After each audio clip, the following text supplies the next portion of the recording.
খরদে মেয়ে পালিয়ে গেছে, তোর তো ছোট হয়ে, তুই কি করছিস রে? আমার তো এখনো বিয়ে করার বয়স আছে, এখনো 20 বছর, এখনো 21 বছর, তারপর এখনো 25 বছর অবধি বিয়ে করার সময় আছে। তোকে তোকে কে বিয়ে করবে বল? তুই মাতাল চুদা, তোকে কোন মেয়ের বাপ তোকে বিয়ে দেবে তোর মেয়ের সঙ্গে বল? ऐसे मत बोल, अम्मा बहन पे आ जाऊंगा।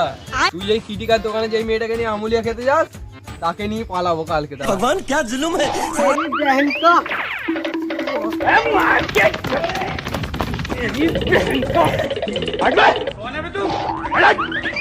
हमारी बहन की तेरी बहन को कौन है बे तू? अभी मैं गाली नहीं दे सकता। नहीं, गाली नहीं देना। फैमिली देखती है, वरना मैं ऐसे ऐसे गाली दूं, ऐसे ऐसे गाली दूं ना, जिंदगी भर याद रखे ये बड़े हुए।